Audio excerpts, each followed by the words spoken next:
নাও মা, নাও মা,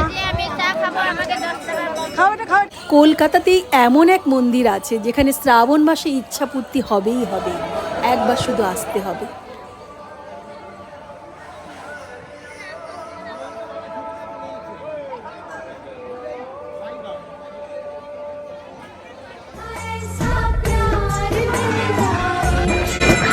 হর হর মহাদেব। শিবাঙ্গিনী রয়্যাল চ্যানেলের পক্ষ থেকে আমি শিবভক্ত শিবাঙ্গিনী তোমাদের নিয়ে চলেছি আজ ভূতনাথ দর্শনে, তার সাথে অবশ্যই মোটা মহাদেব। চলো।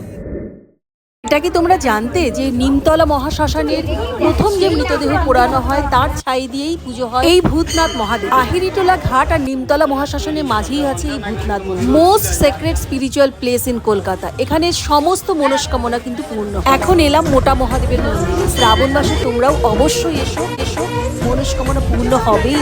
হর হর মহাদেব। না, এটা জানানো অনেকে জানে না। না, হ্যাঁ, বেশি করে কাউকে খেতে দিলে ভালো। ভগবান আমাকে দিলে তোমাদের আরো দেবে, খেও কিন্তু। হ্যাঁ, দাঁড়াও। সত্যি কথা বলতে কি, এখানে আসলে না নিজেকে খুব অসহায় মনে হয়। দিদি খাইয়েছি, ওখানে খাইয়েছি। জেনে রাখলাম এটা কত করে প্লেট। শিব জ্ঞানে এনাদের এর মাধ্যমেই কিন্তু আমরা শিবজির সব থেকে বেশি কৃপা পাবো। আর এখানে আসলে কিন্তু এনাদের ভরপুর সেবা করার সুযোগ আপনি পাবেন। ওই বললাম না, এখানে আসলে মন খারাপ হয়ে যায়, ইচ্ছা তো করে সবাইকে খাওয়াই। খাইয়েছি, ওখানে খাইয়েছি, কিন্তু কতজনকে আর দিতে পারবো? একের পর এক আসতেই থাকবে সামনে। মানে ভান্ডারা সিস্টেম করাই থাকে, ওখান থেকেও আপনি খাওয়াতে পারেন বা নিজেও নিয়ে এসে খাওয়াতে পারেন। ঠিক এই মেন রাস্তা এসে নামিয়ে দেবে ভেহিকেল, যে কোনো জায়গা থেকে আসা যায় অতি সহজে। মেন রাস্তা থেকে একদিকে তোমরা পাবে ভূতনাথ মন্দির, আর ঠিক উল্টো দিকেই থাকছে মোটা মহাদেব যাবার রাস্তা। উত্তর কলকাতার বহু প্রাচীন একটি মন্দির হলো এই নিমতলা ঘাট স্ট্রিটে ভূতনাথ শিব মন্দির। এই মন্দিরকে ঘিরে কিন্তু রয়েছে নানা ইতিহাস।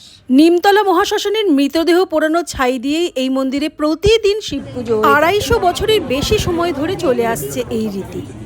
শ্মশানে প্রথম আসা মৃতদেহ থেকে তুলে রাখা হয় এই ছাই। প্রতিদিন ভোর সকাল 5টায় এই মন্দির খুলে যায়, সন্ধ্যা 6টার সময় হয় শিবজির আরতি। ভূতনাথ মন্দিরে উল্টো রাস্তা দিয়ে, এটা হচ্ছে মোটা মহাদেব যাবার রাস্তা, ডান হাতে পড়বে সিদ্ধিদাতা গণেশ। ওম গণ গণপতায় নমঃ প্রণাম করে চলো মোটা মহাদেবের মন্দিরে। আর পুজো দেওয়ার জন্য এখানে কিন্তু সারি সারি দোকান পেয়ে যাবে, কোনো কিছুই বাইরে থেকে আনতে হবে না। এই হচ্ছে মোটা মহাদেবের মন্দির। শতাব্দী প্রাচীন এই মন্দিরের সৌন্দর্য দেখলে চোখ জুড়িয়ে যায়।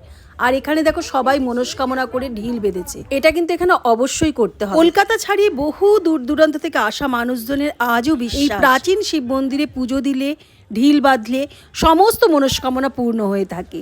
তাই যত দিন যাচ্ছে এই মন্দিরে ভক্তদের ভিড় বাড়ছেই। বিশেষ করে প্রতি বছর শ্রাবণ মাস জুড়ে এই মন্দিরে দর্শনার্থীদের ঢল নামে। এই মন্দির চত্বরে গিয়ে দেখতে পেলাম সেখানে ভিড় নিয়ন্ত্রণ করতে বিশাল এলাকা বাঁশের ব্যারিকেড দিয়ে মুড়ে দেওয়া হয়েছে, আর ভক্তরা লাইন দিয়ে মন্দিরে গিয়ে পুজো দিচ্ছেন। প্রচুর পুলিশও দায়িত্বে রয়েছে।